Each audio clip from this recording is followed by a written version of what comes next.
Hey there, Hey there, Passover. Why did you refuse to join that competition? Oh, I see. Oh, but do you know it was a chance of a lifetime? That is so stupid. Future Nova's calling. Hey there, Future Nova. How's you doing? Oh, I hope you got an amazing job right now. You should be successful and happy. You got it? Oh my gosh, I'm so sorry, guys. I didn't know you were there. I was busy giving advice to my past and future self. The thing is, I got a superpower. I got a superpower. I can travel through time. Sounds crazy, right? But something crazier is that everyone in this room have the same power. You might think, me? No, I won't time travel. My body is right here. Well, yes, your body might be here, but your mind isn't. 47% of the time, your mind is trapping somewhere else. It is replaying something that happened in the past or rehearsing something that already happened. And while your mind is busy trapping, it misses the only place that life is actually happening. Right here, in the present. And so I wondered, how much of life do we miss? I think about this question for a long time, and I start noticing a pattern inside myself. There's a loop that keeps pulling me again and again from the present moment. I would like to call it the loop of change. It goes like this.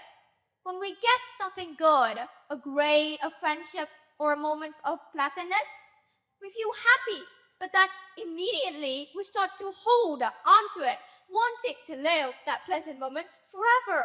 But then we lose it because everything changes. The grades drop, the moment passes, and the friendship falls apart. So we do the only thing we know how to do. We chase. We start reaching for the next thing that will make us feel happy. Get, hold, lose, chase. Get, hold, lose, chase. But I started to realize that I was spending most of my time on two steps. Hold and chase. Holding on to what I have or chasing what I don't. And I barely spend any moments truly being here with something I have or just simply acknowledging that they've already changed. And that is where we miss most of our life. To show you what I mean, let me tell you a story. Are you ready? Are you ready again? Yeah. Wow, so many energy. Okay, so let the story begin. When I was in grade 6, I was one of the best students in math. I was a student that the teacher never had to worry about. And I was proud of that. Math was my thing. That is who I was. That was GET. It felt amazing. At first, because immediately I started to hold onto it. I needed to keep this. I need to stay the perfect math student. That grade 7 came. More homeworks and projects, and even less time. One day, I got my midterm result, 5 out of 10. That was a lose. But it didn't feel like losing a grade. It felt like losing me. I went from I'm great at math to what happened to me? That number changed how I saw myself. So I did what the loop makers do. I went to chase. I started imagining a better version of me getting a 9. And everyone says, Nova, you're amazing. Oh my gosh, you're so good. But the more I imagine, the worse it felt. Because now I'm comparing where I am to where I wanted to be. And that hurts more than the 5 ever did. That's when I saw it clearly. The loop never stopped because life never stops changing. And that's not a problem. It's just how life works. Everything is temporary. Good grades, bad grades, failure, friendship, the joy, the pain, they will pass. So, I think we all know this. But the question is, if change is the nature of life, then why do we find it so hard? I think the answer is we don't just experience change, we attach our identity to the things that change. I wasn't the student who got good grades. I was the perfect math student. That was my label. We all do this. We all give ourselves labels, and we try to hold on to those labels with everything we had. Because if those labels change, then who are we? And that is the moment where hold and shifts feel so exhausting.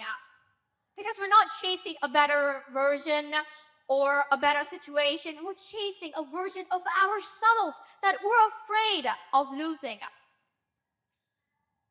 So, how do we live instead of just looping? Before I move on to that, I learned that we're not our labels. The version of us existing today will not be the same as tomorrow, and that's okay. Because when everything changes, the one who's beneath all that is never a label. Your true value was never a label. So, how do we live instead of just looping? I got two moments in the loop where people skip right over. The first moment is between get and hold.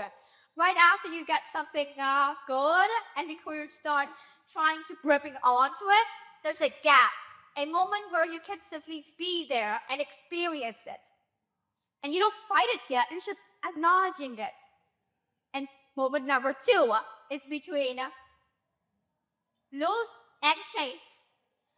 Right after something changes and before you start running to fix it, there's a gap. A moment where you just simply be there, acknowledge the change in the true reality. Those two gaps are where your actual life is.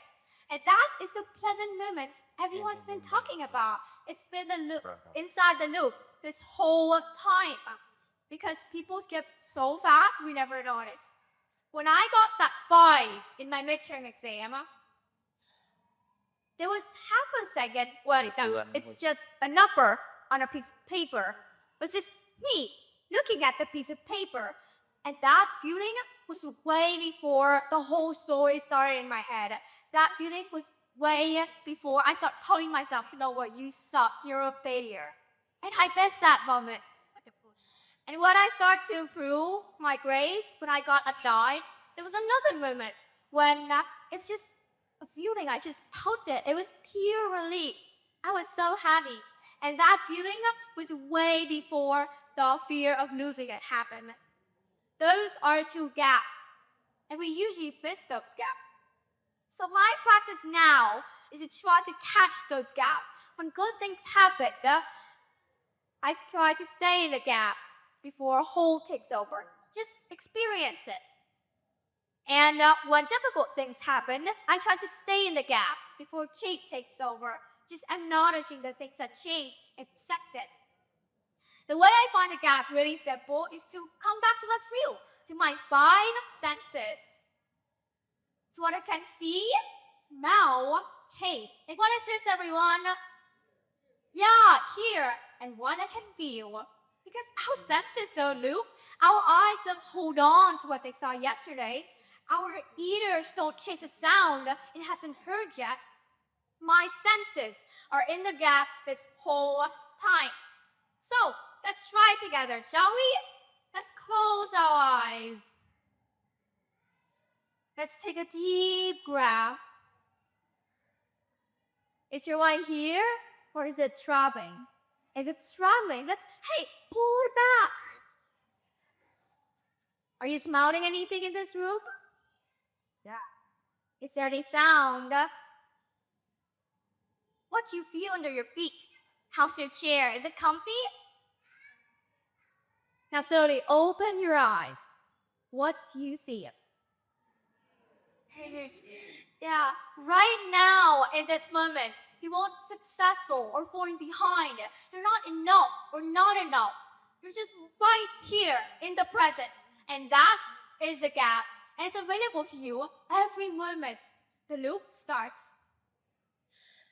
In a world that changes faster every day, the one who learns to separate who they are, what happens to them, and learn to catch the gap is the one who gets to experience it instead of miss their life. So my challenge to you is next time when life starts changing, whether it's good or bad, don't skip it. Because everything is temporary. Don't miss out your life. Don't miss out your value. Stay there in the moment. That is where your life begins. Don't miss it. Thank you, ladies and gentlemen.